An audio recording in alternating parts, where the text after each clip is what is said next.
Hello, Capricorn, Sun, Moon, Rising, and Venus signs. Kamusta kayo? Sana po nasa mabuti kayong kalagayan. Welcome back po sa Star Tarot. Kung bago kayo rito, welcome din kayo. Thank you sa inyong support. I truly appreciate it. God bless you all. Tignan natin ang mga mensahe ni Capricorn. Pauna mensahe po ninyo ay the Two of Pentacles energy. Ayan. So, this is asking for balance, no? Sa inyong Capricorn, maaring marami kayong ginagawa. You're so busy at all times, preoccupied kayo, kaya parang nalilito na kayo dito, no? Nalilito na kayo. Hindi na ninyo malaman dito kung ano ang nararapat ninyong gawin. Maaring ganun ang ganap dito, or what are the things that you need to focus on because of so many things na ginagawa ninyo. Maaring ganun. So, this is asking you for balance, alright? Posible din na you are multitasking, Capricorn. Maybe din, who knows, napakagaling nyo din mag-multitask, no? Kaya, okay lang din siguro sa iba sa inyo dito na marami kayong ginagawa all at the same time. Maaring ganun din ang situation dyan for others of you. This could be financial opportunities din that you are juggling, diba? Maaring ganun din. Maaring nasa middle kayo ngayon ng pagpipili kung ano yung kukunin ninyo, diba, na opportunity, financial opportunity, posible din yan.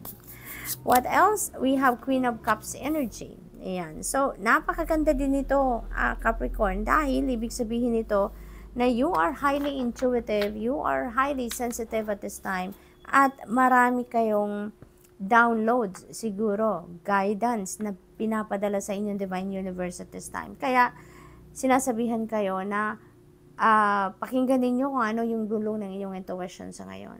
No? Tune in to your intuition because there are downloads, guidance, clarity, enlightenment na maaaring pinagdadasal ninyo at yan ay binibigay na sa inyo. Pinapadala na sa inyo sa ngayon. No? So, what else? We have Six of Swords energy. This is a gorgeous energy dahil moving on energy ito. No? This is moving on energy. You are on to something dito na sa palagay ninyo, dito kayo magiging masaya, no? Dito kayo magiging fulfilled, dito kayo magiging successful, dito ninyo mahahanap yung peace, dito ninyo mahahanap yung fulfillment ninyo, yung ganon. Kaya, kung saan man kayo patungo ngayon, ito yung solusyon ninyo sa kung ano man ang kinakaharap ninyong problema sa ngayon. Kasi, maaaring nanggagaling kayo dito sa sitwasyon na hindi maganda, no? Maybe it is a toxic situation. This could be in love and romantic relationship. This could be in trabaho, career, you know, whatever it is that you are coming out of na sitwasyon, hindi na kayo dyan masaya. Hindi na kayo dyan nag-grow. Kaya parang very toxic na ang effect ng environment na yan para sa iyo. That's why you are going to decide to leave. You're going to decide to move on from that. And kung saan kayo patungo, excited kayo.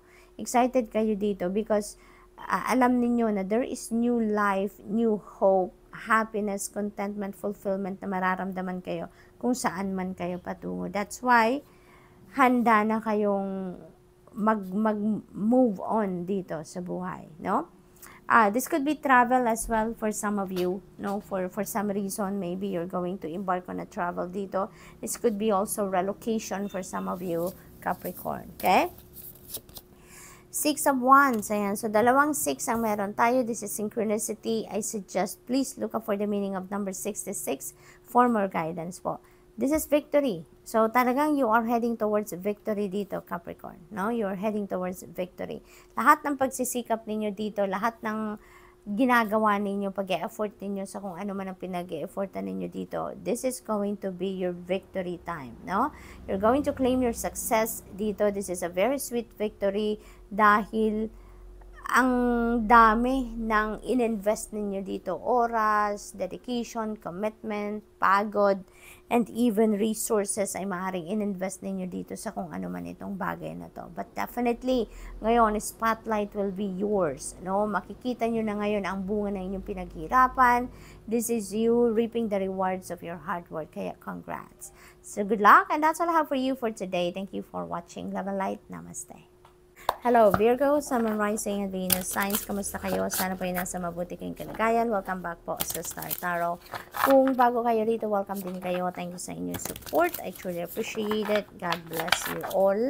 Pauna mensahe ni Virgo ay the world energy. Napakaganda because this is ending and beginning energy. Mag-i-end ang mga bagay-bagay dito. Ibang bagay, ibang parte ng buhay ninyo dito because it has come to its completion na. So, maaaring ano to, pag-aaral, proyekto, long-term project, maaaring ganon. Or, maybe ang iba sa inyo dito is, ano na, yung, this could be related sa relationship din. Maaaring ang iba sa inyo dito is going to enter a new chapter in your life pagdating sa relationship. Maaaring meron na dito mag-aasawa ang iba sa inyo or magsisimula ng mag-anak or alam mo yun, going to level up your commitment with your person. Maaaring may ganong ganap dito ang iba, no? So, this is a time for happiness. This is a time for joy. This is a time for celebration of your successes. At napakaganda ng hinaharap ninyo dito, Virgo, because you are entering a new chapter in your life, no? There's going to be highly motivated kayo dito. Kumbaga, yun mararamdaman ninyo, highly motivated, inspired kayo dito to start a new chapter in your life, no? So, good luck to that. This could also be travel for some of you, Virgo. Maaaring you are embarking on a travel dito. What else? We have Ace of Wands. Ayan, this is a new beginning energy, Virgo. That could be related sa money, career, and finances ninyo. Maaaring opportunity ito sa inyong career, opportunity of a new job dito. Ang maganda rito, no? Maaaring you're going to be very passionate about this dahil maaring ito yung pinakamatagal na ninyong minimithi. Maaring this is your dream job, this is your dream career. Kaya ngayon, na may pagkakataon ng kumakatok sa inyo, it feels like you're going to be very passionate about this at hindi na ninyo ito pag-aaksayan talaga ng panahon man lang para na hindi ninyo makonsider ito. So, you're really going to jump into it as soon as dumating ang energy na to. Now, handa kayo magsimula ng bagong chapter sa buhay ninyo dito related sa kung ano man ito, career or bagong trabaho, no? Travel as well is possible dito. So, meron na tayong dalawang travel energy. What else? We have the King of Wands energy. You're going for whatever it is that you are going to envision for yourself. Motivated kayo. Talagang you're going to be laser focused kung ano man yung balak ninyo dito, kung ano man yung goal ninyo dito, you're going for it. You are up for it. Walang makakapigil sa inyo dito, walang makakasagabal sa inyo dito. Nothing or no one can get in your way dito, Virgo. So, laser focused kayo, eye on the prize kayo, kaya napakalaki ng pagkakataon ninyo dito or chance na magtagumpay kayo because buong-buo ang loob ninyo dyan. Ang isip, ang puso, ang kaluluwa ninyo, nandiyan dyan sa kung ano man ang goal ninyo dito. Kaya, good luck and congrats. So, what else? Oh, pala, narinig ko lang. Maaaring ang iba sa inyo dito is going to be an entrepreneur. Maaaring ang iba sa inyo dito is going to enter the new chapter in your life na magne-negosyo na kayo. You're going to decide to be an entrepreneur, no, Virgo?